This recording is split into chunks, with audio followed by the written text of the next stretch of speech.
Meus amados, vamos abrir a palavra do Senhor. Daniel, capítulo de número 8, é onde estamos na tarde de hoje. Eu acabara de entrar no avião, nesta viagem que fiz a Joinville, quando de repente notei certa família. Pai, mãe e 2 crianças. Quando ouviu o aviso para afivelar o cinto de segurança, uma delas imediatamente perguntou: pai, já chegamos? Pacientemente, o pai disse: não, filho, nem saímos ainda.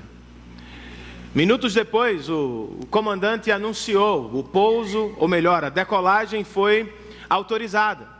E outra vez a mesma criança indagou seu pai: e agora, pai, já chegamos? E mais uma vez o pai disse: nem saímos do chão, meu filho, tenha paciência. Os cristãos, por vezes, vivem assim no reino dos homens. Impacientes, não conseguem desfrutar a viagem. Querem apenas chegar ao destino final do reino pleno do Senhor. O problema, irmãos, é que não sabemos quando o reino se tornará pleno. Por agora, somos, por assim dizer, obrigados a viver no reino dos homens. Somos forçados a conviver com a tensão que os teólogos chamam de já e ainda não. Já somos cidadãos dos céus, mas ainda somos cidadãos terrenos. Já somos habitados pelo poder do reino de Deus, mas ainda não o contemplamos plenamente. Vivemos nesta tensão. Como a enfrentamos? Como lidamos com esta realidade do já e ainda não? Como somos encorajados ao longo do caminho, na espera pelo reino futuro e pleno de Deus, se ainda estamos, ou quando ainda estamos inseridos no reino dos homens, que por vezes é extremamente difícil para os cristãos. O capítulo 8 de Daniel está aqui para nos ajudar. Com a segunda visão, o profeta nos avisa que Deus não está apenas interessado em nos informar sobre o fim dos tempos. Ele também está especialmente interessado em nos preparar para viver dentro do reino dos homens. Como isto acontece? É o que nós vamos estudar ao longo desta mensagem. Capítulo 8 de Daniel. Para começar, vamos ler apenas o verso 13. E como fazemos semanalmente, voltaremos à leitura de quase todo o texto no decorrer da mensagem. Verso de número 13. O texto inspirado diz: então ouvi 2 anjos conversando. E um deles perguntou ao outro: quanto tempo durarão os acontecimentos anunciados por esta visão? Até quando será suprimido o sacrifício diário e a rebelião devastadora prevalecerá? Até quando o santuário e o exército ficarão entregues ao poder do chifre e serão por ele pisoteados? Vamos orar? Senhor, nós estamos diante de Tua palavra. E nós sabemos, nem sempre desfrutamos, mas nós sabemos que se trata de um grande privilégio. Nem todas as nações do mundo, ó Deus, receberam a Tua palavra até os dias de hoje. Há centenas de povos que não têm sequer uma página da Tua palavra em sua língua mãe. E nós temos Tua palavra na nossa língua. Muito obrigado por esse privilégio. Abra os nossos olhos para este valor e que nos apropriemos regularmente desta dádiva. Ajuda-nos, ó Senhor, nesta tarde, quando vamos ouvir a Tua palavra. Porque como Daniel, Senhor, por vezes nos encontramos desanimados ao longo do reino dos homens. Precisamos ouvir a Tua voz. precisamos ser preparados por Ti para enfrentar mais uma semana na nossa Babilônia. Faz isto, ó Espírito Santo de Deus, usa a minha vida para comunicar Tua palavra e abre os corações a fim de que todos recebam a Tua voz. Nós oramos assim, em nome de Jesus e para a glória de Jesus. Amém. Os 2 primeiros versos do texto nos colocam imediatamente dentro do contexto da visão. O profeta registra: no 3º ano do reinado do rei Belsazar, eu, Daniel, tive outra visão, a segunda.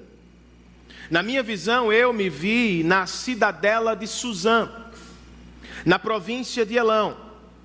Na visão eu estava junto do canal de Ulai.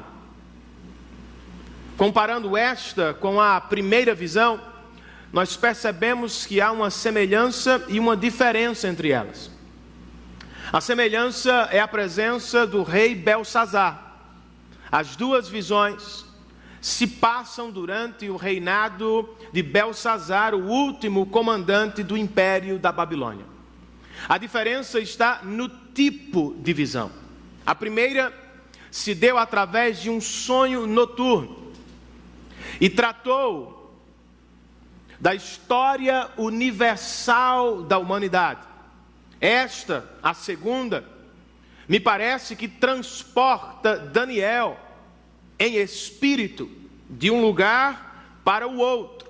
De repente ele se encontra na cidade de Suzã, cidade importante para o Império Medo-Persa. E lá em Suzã, ele recebe uma visão específica, ou seja, que não trata do fim dos tempos ou da história universal.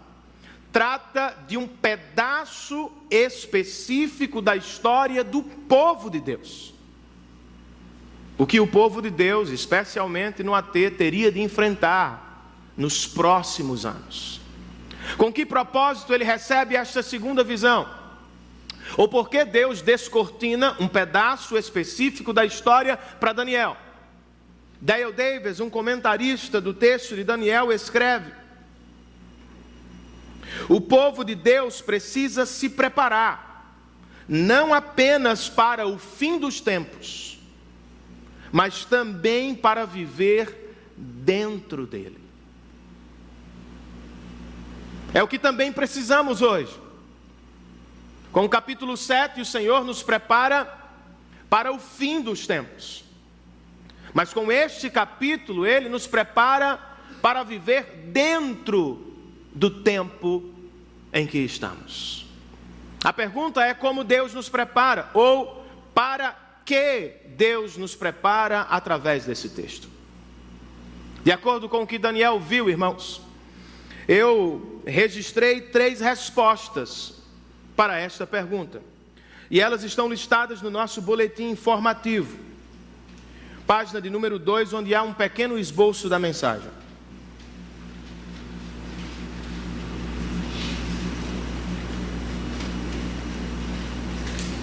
Para que Deus nos prepara? De acordo com o que Daniel viu, inicialmente, Deus nos prepara para enfrentar o sofrimento. O sofrimento típico do reino dos homens. Depois de nos colocar dentro do contexto inicial, local e forma, Ele nos apresenta a visão propriamente. A primeira parte dela se encontra entre os versos 3 e 8. E eu queria que você voltasse seus olhos para o texto. O texto diz: olhei para cima, e diante de mim, junto ao canal, estava um carneiro. Seus 2 chifres eram compridos, um mais que o outro, mas o mais comprido cresceu depois do outro. Observei o carneiro enquanto ele avançava para o oeste, para o norte e para o sul. Nenhum animal conseguia resistir-lhe, e ninguém podia livrar-se do seu poder. Ele fazia o que bem desejava e foi ficando cada vez maior. Verso 5. Enquanto eu considerava isso, de repente um bode, eu acho que essa visão é nordestina, um carneiro, depois um bode, com um chifre enorme, surgiu ou veio do oeste, percorrendo toda a extensão da terra, flutuando, irmãos, de tão veloz, sem encostar no chão. Ele veio na direção do carneiro de 2 chifres que eu tinha visto ao lado do canal, e avançou contra ele com grande fúria. Eu o vi atacando furiosamente o carneiro, atingi-lo e quebrar os seus 2 chifres. O carneiro não teve forças para resistir a ele. O bode o derrubou no chão e o pisoteou, e ninguém foi capaz de livrar o carneiro do seu poder. O bode, por sua vez, tornou-se muito grande, mas no auge da sua força, o seu grande chifre foi quebrado, e em seu lugar cresceram 4 chifres enormes, na direção dos 4 ventos da terra. Inicialmente, registra o verso 17, Daniel ficou assustado, estarrecido com o que viu. Não apenas porque o próprio anjo Gabriel se aproximou dele, mas principalmente porque ele viu uma batalha terrível diante dos seus olhos. Ainda assim, Daniel indaga no verso de número 15, ou questiona, ele quer saber o significado da visão. E o anjo Gabriel recebe a autorização do Senhor para lhe comunicar o significado ou a interpretação da visão. A primeira parte está entre os versos 19 e 22. A interpretação dos 2 animais. O anjo diz: vou contar-lhe o que acontecerá depois, no tempo da ira, pois a visão se refere ao tempo do fim. Que fim? Ele vai nos dar agora. O carneiro de 2 chifres que você viu representa os reis da Média e da Pérsia. O bode peludo é o rei da Grécia. E o grande chifre entre os seus olhos é o primeiro rei, ou seja, Alexandre o Grande. Os 4 chifres que tomaram o lugar do chifre que foi quebrado são 4 reis. Seus reinos surgirão da nação daquele rei, mas não terão o mesmo poder. Diferentemente da semana passada, esta visão nos coloca dentro da história da humanidade, mais precisamente dentro da história antiga, que relata os reinos que sucederam o Império da Babilônia. O carneiro é o Império Medo-Persa, o bode é o Império Grego. Posteriormente à morte de Alexandre o Grande, que morreu aos 33 anos depois de conquistar o mundo de sua época, o reino foi dividido entre 4 homens que deram sequência ao reino dos gregos, porém em reinos menores. E Daniel está diante de um futuro, irmãos, não tão distante, nem tão promissor. Ele sabe pelas profecias de Jeremias que muito em breve Israel será libertada do cativeiro e será levada outra vez para Jerusalém. Mas como é que o povo de Deus viverá este novo tempo na antiga terra? Não será um mar de rosas. Não será tão fácil. Ao voltar a Jerusalém, o povo de Deus viverá ainda por séculos em sofrimento. Sofrimento longo e turbulento. Joyce Baldwin, uma doutora no texto de Daniel, comenta assim: os primeiros versos do capítulo nos colocam dentro de 300 anos da história, e eles serão qualquer coisa menos calmos. Serão anos de muitas conquistas e mudanças ou agitações políticas. E é dentro deste pedaço da história que Daniel vê o povo de Deus. Esta visão, ou este sofrimento previsto, não é apenas longo ou turbulento, ele é por demais instrutivo, irmãos. Porque embora o carneiro fosse poderoso, ele foi suplantado pelo bode. E embora por sua vez o bode fosse grande, no seu auge seu chifre foi quebrado. E com isso Daniel fica sabendo antecipadamente que o homem, por mais poderoso que seja, é passageiro. E diante dele, por mais terrível que pareça, o povo de Deus não precisa temer, não precisa se assustar. Como esta primeira parte da visão, os dois animais e seus significados, Deus está nos preparando para o sofrimento, irmãos. Preparou o povo que estava na Babilônia e que sairia para voltar a Jerusalém. E por meio da exposição está preparando a igreja presbiteriana do bairro dos Estados. E como é que ele faz isso? Praticamente, ou contextualizando, eu penso que através desse texto o Senhor está dizendo: não sejam enganados. O povo de Deus vai sofrer. Alguns pregadores da prosperidade insistem que muita fé resulta em muitas bênçãos. Daniel é um homem de fé, contudo está no exílio, e não apenas se encontra no cativeiro. Quando a história se descortina diante dele, o que ele vê é mais sofrimento. O povo de Israel será liberto, voltará à terra prometida como o Senhor prometeu. Contudo, o povo sofrerá por séculos até a chegada do Salvador. O Salvador, por sua vez, não terá vida fácil. Sofrerá ao longo de toda a vida e morrerá em profunda agonia no Calvário. Seus seguidores não tiveram um fim diferente. Perseguidos, maltratados, presos e muitos deles mortos. Eu me pergunto, o que os pregadores da prosperidade fazem, por exemplo, com o texto de Hebreus, irmãos? No capítulo da Galeria dos Heróis da Fé. Quando o autor escreve sobre os homens e mulheres de fé, nossos irmãos e irmãs. Uns foram torturados e recusaram ser libertos ou libertados, para poderem alcançar uma ressurreição superior. Outros enfrentaram zombaria e açoites.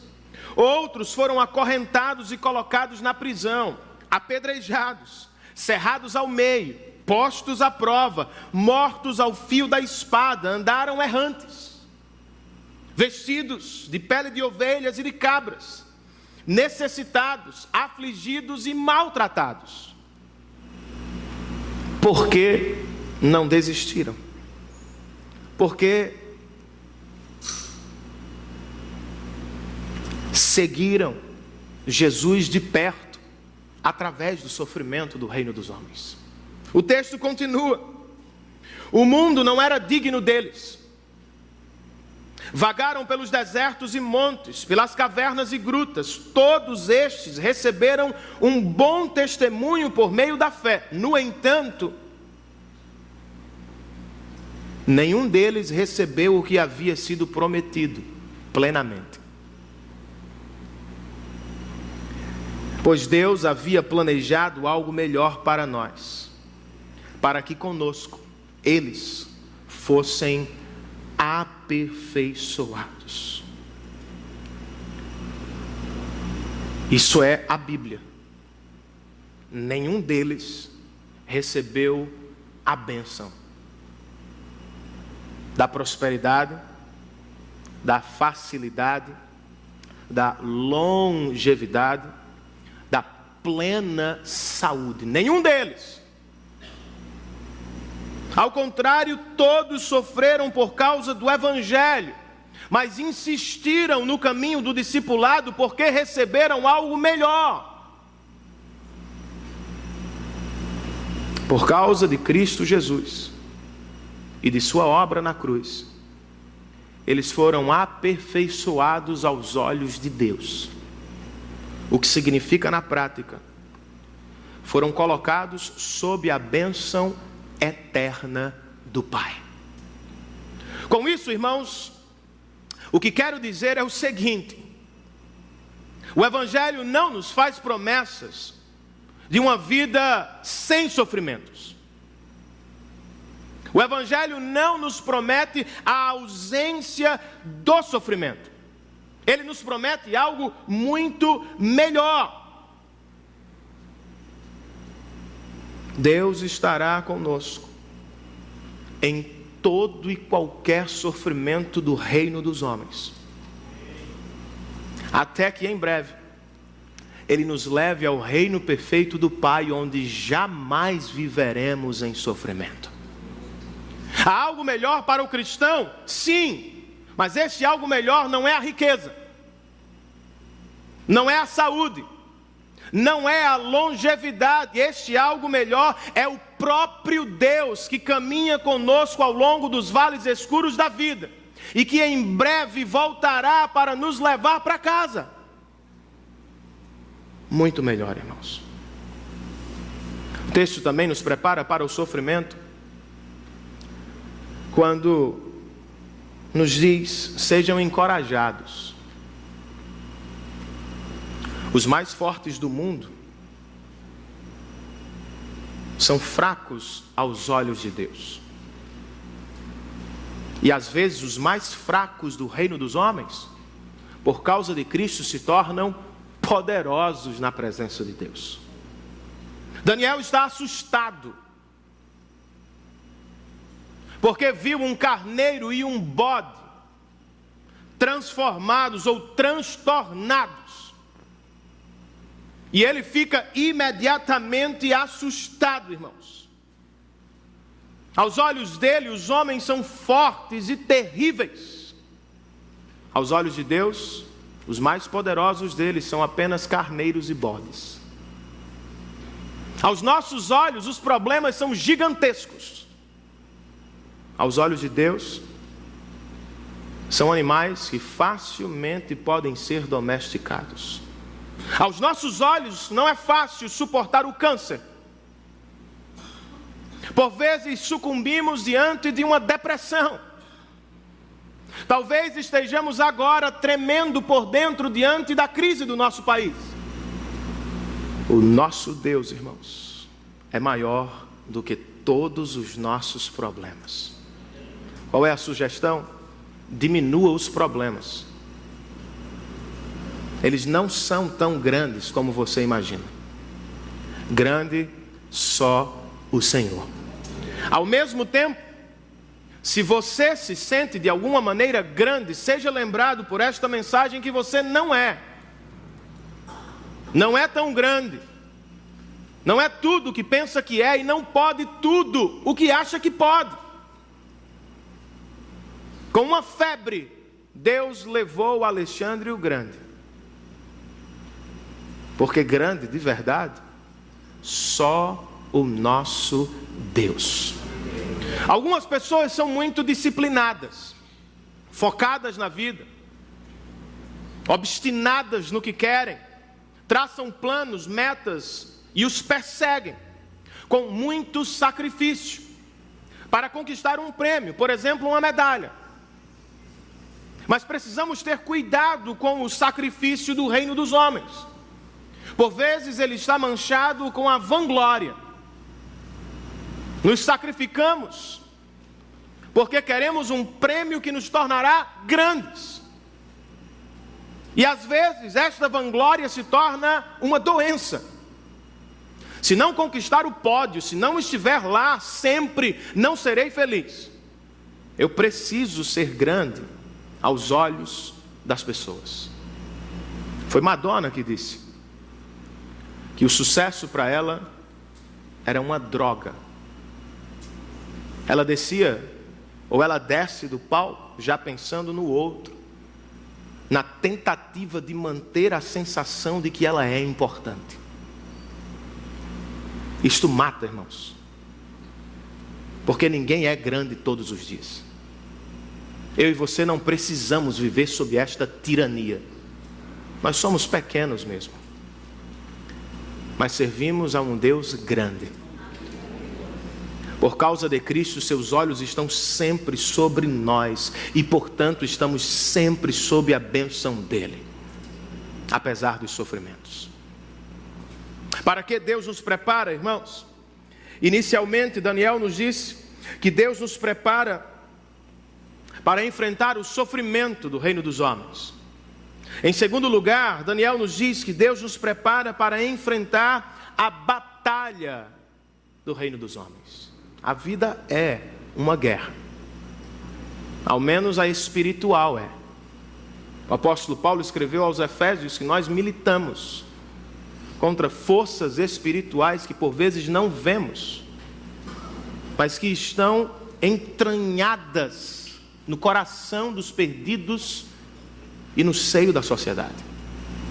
Ao terminar com os persas e os gregos, o que é que nós encontramos? Mais sofrimento, mais batalhas que devem ser vividas para a glória de Deus. Versos 9, 10, 11 e 12. A visão primeiro, de um deles, dos 4 chifres que saíram da Grécia, saiu um pequeno chifre que logo cresceu em poder na direção do sul, do leste e da terra magnífica, Jerusalém. Este pequeno chifre cresceu, verso 10, até alcançar o exército dos céus, e atirou na terra parte do exército das estrelas, e os pisoteou. Tanto cresceu que chegou a desafiar o príncipe do exército. Suprimiu o sacrifício diário oferecido ao príncipe, e o local do santuário foi destruído.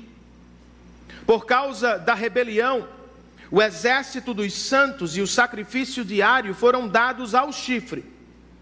Ele tinha êxito em tudo o que fazia, e a verdade foi lançada por terra. Daniel indaga: quem é este pequeno chifre? E Gabriel lhe revela com os versos 23, 24 e 25. No final do reinado deles, ou seja, os 4 reis que surgiram de Alexandre o Grande, quando a rebelião dos ímpios tiver chegado ao máximo, surgirá um rei de duro semblante, mestre em astúcias. Se tornará muito forte, mas não pelo seu próprio poder. Provocará devastações terríveis e será bem sucedido em tudo o que fizer. Destruirá os homens poderosos e o povo santo, com o propósito de prosperar. Enganará a muitos e se considerará superior aos outros. Destruirá muitos os que nele confiam e se insurgirá contra o príncipe dos príncipes. O carneiro é o Império Medo-Persa, o bode é a Grécia. Os 4 chifres que nasceram da Grécia são os 4 governantes do Império dividido. E de um deles surgiu um homem de duro semblante que vai esmagar o povo de Deus. À luz da história, quem é este pequeno chifre? Antíoco Epifânio IV, irmãos. Seu segundo nome significa aquele que se manifesta com esplendor. Foi ele quem escolheu assim. E seu reinado se deu sobre a Síria, entre os anos 175 e 164 a.C. Em um projeto de expansão territorial, ele rumou na direção do Egito, que era governado por outro rei. mas no caminho parou em Jerusalém e a tomou para si. Imediatamente registra a história. Ele substituiu o sacerdote local, colocando alguém da sua preferência. E começou um novo projeto de babilonização, agora chamada de helenização. Ele queria suplantar a religião e cultura dos judeus e implantar no coração deles a cultura helenista do Império Greco-Romano. Deixa parte de sua tropa em Jerusalém, segue para a batalha no Egito. E do Egito surge um rumor de que ele morreu, o que naturalmente alegrou o coração dos judeus. Contudo, quando ele ficou sabendo, irmãos, Antíoco acusou Jerusalém de traição e voltou à cidade. E em 3 dias realizou uma matança selvagem que alcançou o número de 40.000 pessoas. Acabou com milhares de famílias, as deixou sob escombros e voltou ao Egito para tomar o Egito. Não conseguiu porque Roma o impediu. Irado, ele volta a Jerusalém e despeja sobre ela sua fúria. Mata milhares de judeus que adoravam no sábado, profana o templo de Jerusalém com sacrifício de porcos e levanta dentro do lugar santíssimo, o lugar mais sagrado da religião dos judeus, uma estátua em adoração ao deus pagão Zeus. Achando pouco, ele proibiu a leitura da Bíblia, proibiu a circuncisão, proibiu a adoração sabática e acabou com o calendário dos judeus. Eles voltaram à terra prometida, reconstruíram os muros, o templo, e talvez tenham pensado, será tudo tranquilo. Mas a cidade não está em paz. Outra vez Jerusalém está em guerra, em batalha. Até quando? O anjo pergunta ao outro, até quando? E a resposta vem no verso de número 14. Isso tudo levará 2.300 tardes e manhãs. Então o santuário será reconsagrado. Apesar disso, registra o verso de número 25. Ele, Antíoco, será destruído, não pelo poder dos homens, mas pelo poder de Deus. Daniel fica sabendo antecipadamente de 2 coisas. Haverá uma batalha que durará um tempo significativo. Se interpretamos o tempo a partir das tardes e manhãs, será de no mínimo 3 anos e meio. Se interpretamos com os dias cheios, será uma batalha de 7 longos anos. Sem culto, sem Bíblia, sem adoração, sem comunidade do Senhor. Será um tempo de batalha, mas ele também fica sabendo que este tempo terá um fim. Não porque o povo de Deus é poderoso. Antíoco, outra vez, como foi Alexandre o Grande, será levado por mão do Senhor, através de uma enfermidade. E então, a batalha temporariamente cessará. Por que é que este texto está aqui, irmãos? Porque é importante para mim, para você. Porque ele nos prepara para as nossas batalhas espirituais dentro do reino dos homens. Como é que ele faz isso? Eu posso dizer a partir do texto, cuidado com o conforto da vida. Quando a vida se torna confortável demais, geralmente nós oramos de menos. Os judeus voltaram à terra prometida, o templo foi reconstruído, os muros foram levantados, mas em pouco tempo, eles se desviam do Senhor outra vez. Quando estamos em tempos de prosperidade, dificilmente, irmãos, clamamos com os anjos: até quando, Senhor? Momentaneamente ficamos sob o encantamento da prosperidade. Saímos da posição de batalha espiritual. Não oramos tanto quanto deveríamos por nossa vida espiritual, por nosso cônjuge, por nossos filhos, por nossa igreja, por nossa missão global. Porque aos nossos olhos carnais tudo está muito bem, obrigado. O conforto da vida também é perigoso, porque ele nos afasta do sacrifício do Evangelho. É verdade, não sacrificamos mais animais, como os nossos irmãos do Antigo Testamento. Mas há um sacrifício para o qual devemos olhar todos os dias: o sacrifício de Cristo Jesus. Ele nos lembra semana após semana, como os sacrifícios da antiga aliança lembravam os judeus, o meio pelo qual Deus nos permitiu amizade e comunhão com Ele. E quando o sacrifício do Evangelho é afastado dos nossos olhos, nosso coração primeiro se desvia para falsos deuses e depois se encontrará sob a culpa e o peso do pecado. Ler o Evangelho semanalmente, ouvi-lo pregado regularmente, é ser lembrado sempre.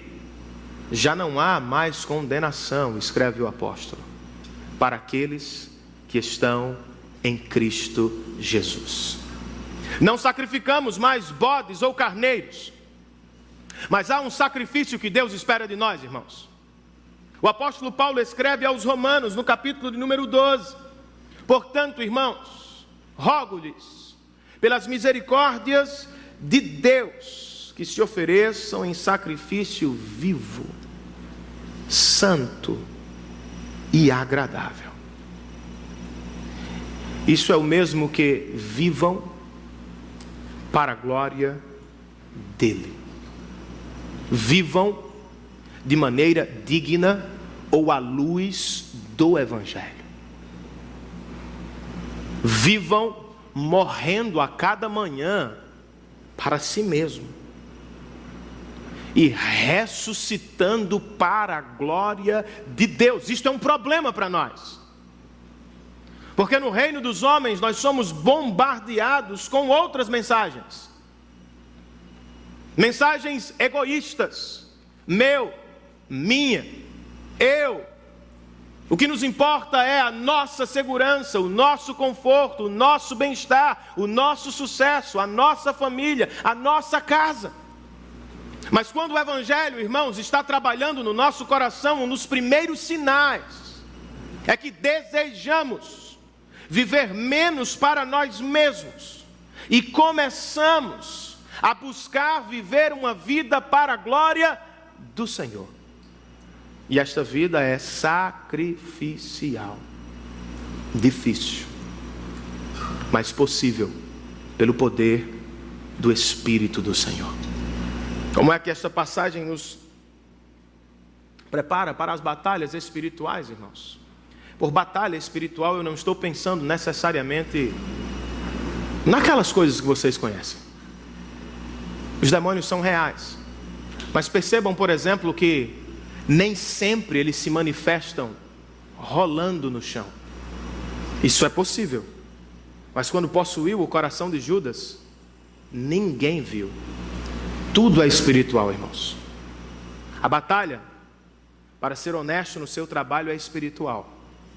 A batalha para ser fiel à sua esposa é espiritual. A batalha para honrar com seus compromissos é espiritual. A batalha por viver para a glória de Deus dentro de um reino caído é espiritual. Contudo, nós não precisamos temer as batalhas. Por que não, irmãos? Deus está conosco. Antíoco Epifânio se voltou contra os santos, mas também se voltou contra Deus. Pisoteou os santos, mas desafiou o Senhor. Saulo estava a caminho de Damasco, irmãos, quando de repente os céus se abriram e Jesus perguntou para ele: Saulo, Saulo, por que você me persegue? Se tivesse tempo para responder, muito provavelmente ele diria: Senhor, eu não estou te perseguindo, eu estou perseguindo a igreja dos cristãos. E se falasse isso, Jesus teria completado: Saulo, perseguir a minha igreja é perseguir o Salvador. Quando as trevas se levantam contra você, se levantam contra Deus. E Ele jamais vai fugir das trevas. Ele sempre estará conosco e será sempre capaz de nos proteger. Como estou tão certo disso, irmãos?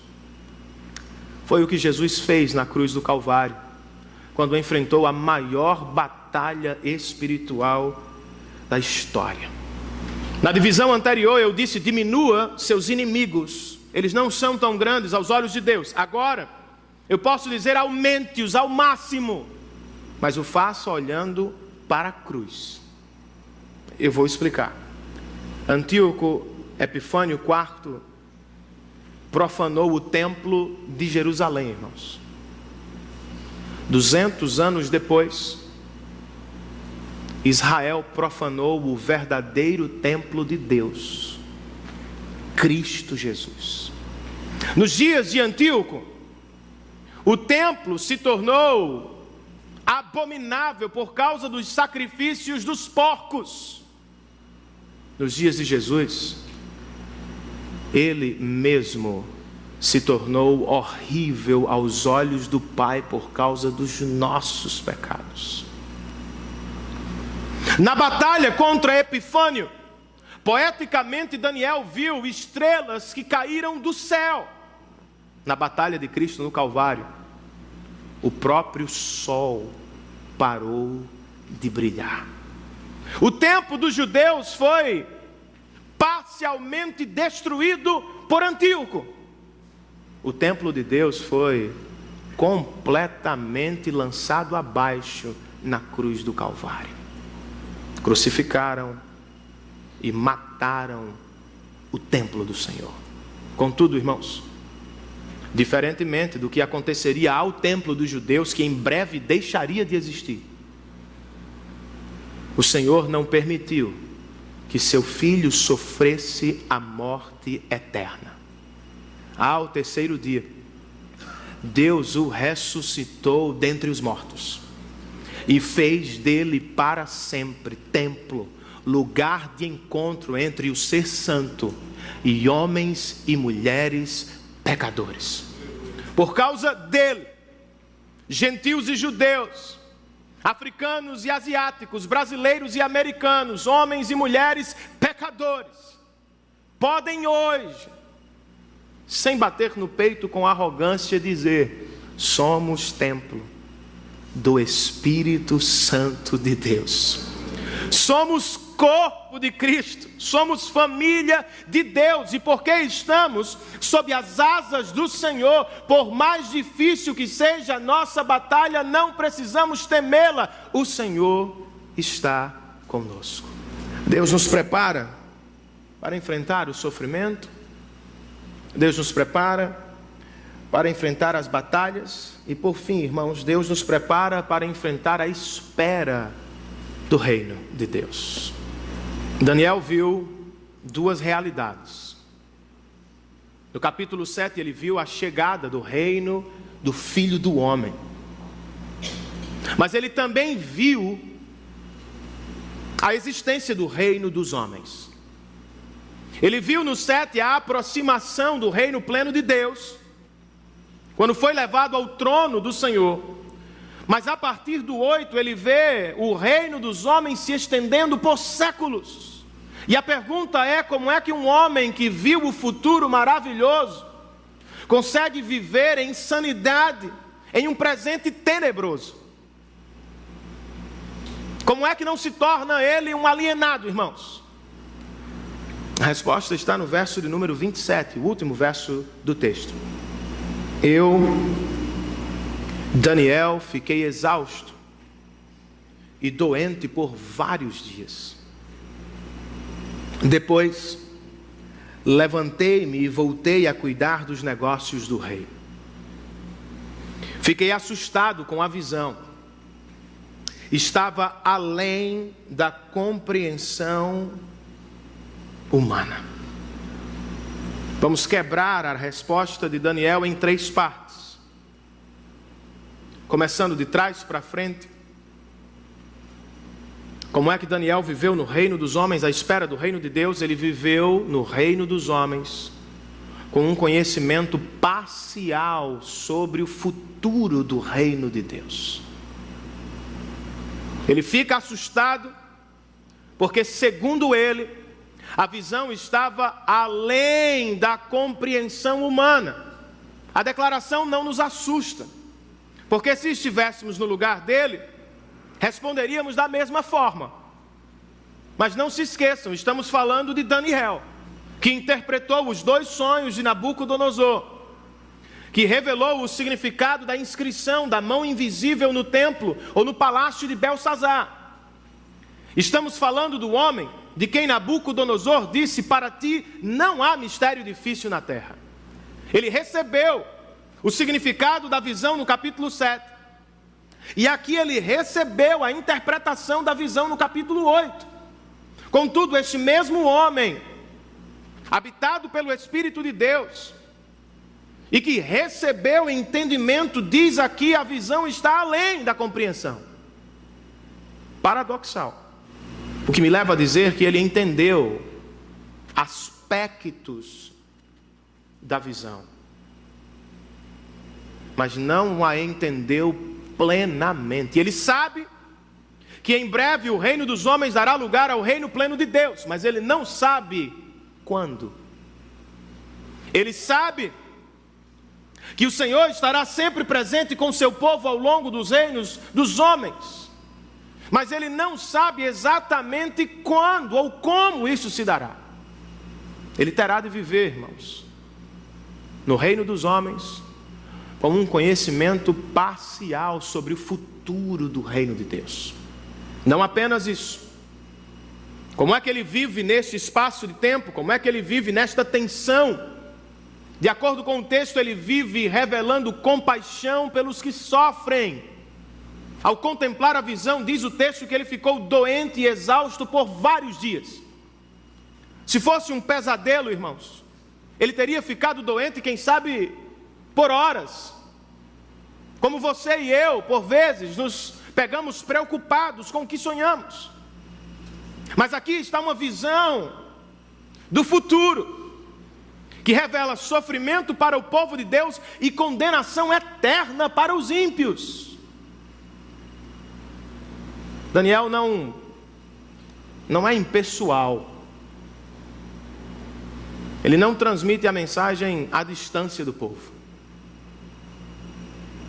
Ele sente antecipadamente o que o povo haveria de sofrer. Mas nem tudo é sofrimento. O texto diz que depois de um tempo ele se levantou e voltou a cuidar dos negócios do rei. O que é muito interessante, quando lembramos que aqui estamos falando de Belsazar, o rei que o escanteou. A informação é extremamente interessante, irmãos, porque ela nos diz que Daniel jamais fugiu do reino dos homens.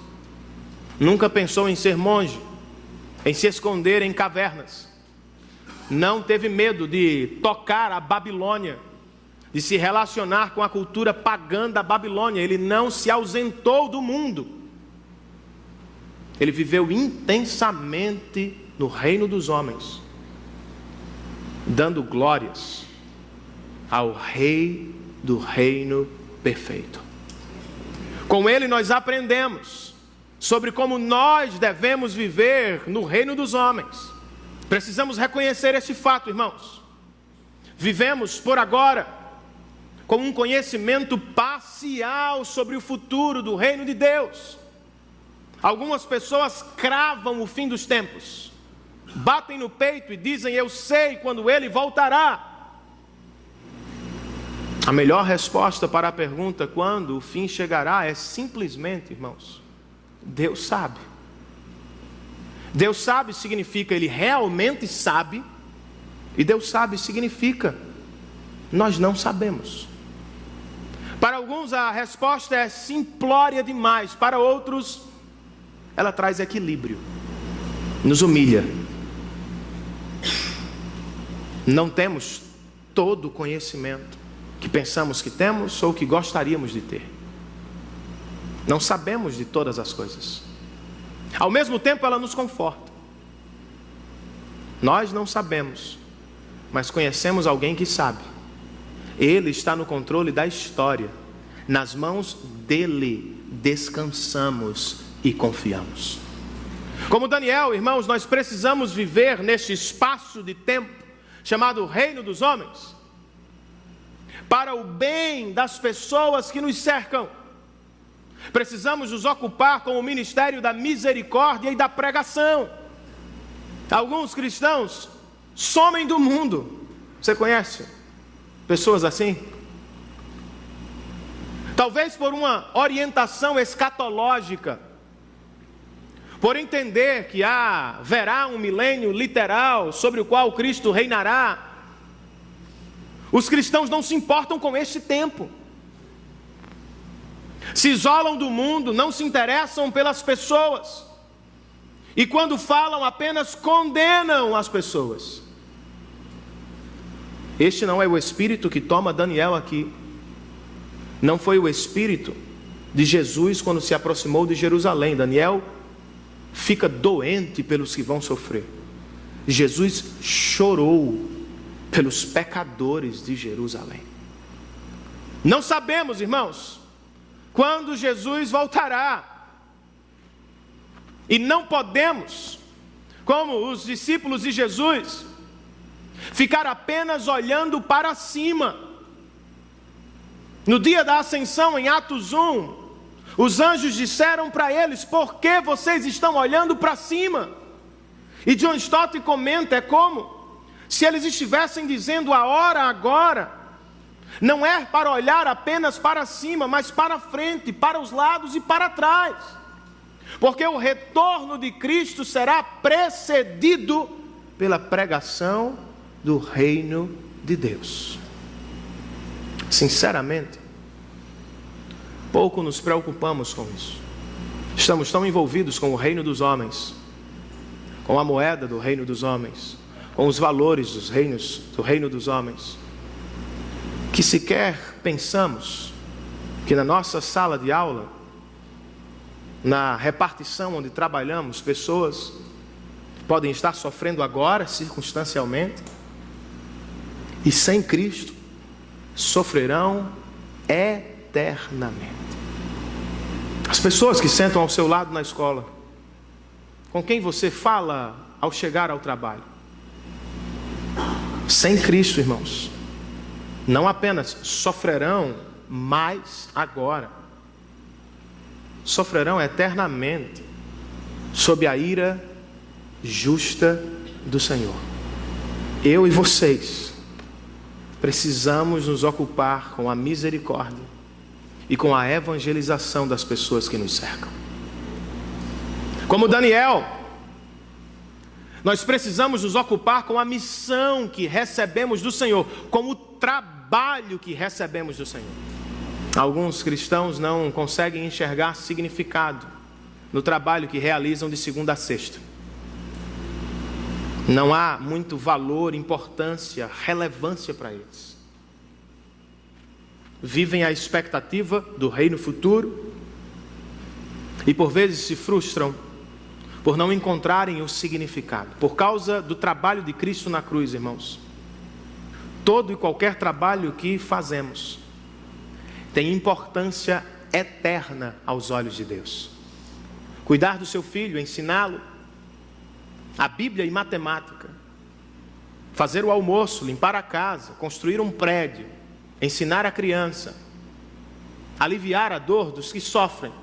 Jesus disse: dar um copo de água em meu nome é relevante aos olhos do meu Pai. Nós precisamos nos ocupar com o que Ele nos permitiu, irmãos. Contudo, não podemos jamais imaginar que o nosso trabalho, por melhor que seja desempenhado, trará a restauração plena do reino dos homens, ou obrigará a chegada do reino de Deus. Por isso devemos orar, como Daniel vai nos ensinar no capítulo 9, pelo retorno do Filho do Homem. Pois só Ele, irmãos, colocará todas as coisas em ordem outra vez. Por melhor que seja o seu desempenho, muitas coisas continuarão quebradas. Podemos e devemos viver para melhorar a vida neste mundo, mas não podemos ser ingênuos. Famílias ainda vão se separar, apesar da pregação. Cidades ainda serão bombardeadas, apesar dos tratados de paz. Crianças ainda serão abortadas no ventre, mesmo que leis sejam aprovadas no Congresso. Pessoas ainda morrerão com doenças terminais nos hospitais, mesmo que a ciência avance, a tecnologia também. Pois este é o mundo, o reino dos homens, manchado pelo pecado dos nossos pais, manchado pelos nossos pecados. Por isso, irmãos, devemos fazer o que estiver ao nosso alcance para consertar o que é possível, mas precisamos viver apontando para o reino futuro de Deus, seus valores e a esperança eterna do retorno do Salvador. Pai, já chegamos. É assim que por vezes enfrentamos o reino dos homens. Como crianças, não conseguimos desfrutar da viagem, queremos apenas chegar ao destino final do reino pleno de Deus. E eu vivi algo parecido quando, anos atrás, eu fiquei extremamente preocupado com a celebração de um casamento. Se não me falha a memória, era o segundo que eu realizava. E eu estava nitidamente nervoso, inquieto, preocupado. Beatriz percebeu e se aproximou de mim com um bloquinho de anotações e me ofereceu sugestões. A primeira delas foi: pai, sempre sorria, o momento é feliz. A segunda foi: use o terno, por mais que não seja agradável, o momento pede uma roupa clássica. Pregue um breve sermão, os noivos estão de pé. E por fim, não se esqueça, comida só depois da cerimônia, coma antes. Singelas sugestões, mas foram usadas por Deus para aliviar o meu coração, para me preparar para o momento. Por graça de Deus eu realizei o casamento e não perdi a experiência, não deixei de desfrutar da presença de Deus, da alegria dos meus irmãos, da beleza do momento. Certamente Deus não nos enviará um bloquinho com anotações, nem precisa. Ele já nos deu sua palavra, irmãos. O capítulo 8 de Daniel está aqui para nos encorajar. As sugestões do Senhor para você e para mim, é através deste livro que Ele nos prepara. E Daniel 8 não é o único texto que faz isso. Nós temos a cruz. Quando subiu ao Calvário, depois de agonizar por 6 longas horas, Jesus declarou: está consumado. Com aquela declaração, irmãos, Ele estava dizendo aos sofredores e aos lutadores: a maldição do reino dos homens, que entrou por Adão, foi revertida pelo novo Adão. A condenação eterna dos pecados de vocês foi resolvida por causa do sangue do Cordeiro. E agora mesmo, por esta mensagem, Ele nos prepara para viver a esperança do retorno, mas também para viver com toda a intensidade no presente. Não sei se você está no tempo do sofrimento, no tempo da batalha. O que sei é que você pode esperar nele. Ele morreu como prometeu e ressuscitou como prometeu. Em breve, como disseram os anjos aos nossos irmãos, Jesus voltará da mesma forma que subiu aos céus. Até lá, irmãos, que estejamos preparados para enfrentar todos os desafios do reino de Deus, ou do reino dos homens, vivendo sempre para a glória do nosso Salvador. A centralidade do universo, Cristo, salvação para viver. Fortalece-nos, ó Senhor, por esta porção da Tua palavra, e desperta-nos para a vida sacrificial do Teu Evangelho, à luz do Teu sacrifício na cruz. Leva-nos em paz aos nossos lares e nos permita ser o sal da terra e a luz do mundo ao longo da semana. É o que nós te pedimos, em nome de Jesus. Que o amor de Deus, nosso bendito Pai, a graça fortalecedora de Jesus Cristo, nosso Senhor e Salvador, a comunhão, o poder, a presença e a consolação do Santo Espírito de Deus estejam sobre todos nós. E todos nós dizemos a uma só voz: amém. Que Deus nos abençoe, queridos. Saiamos sob a bênção do Senhor.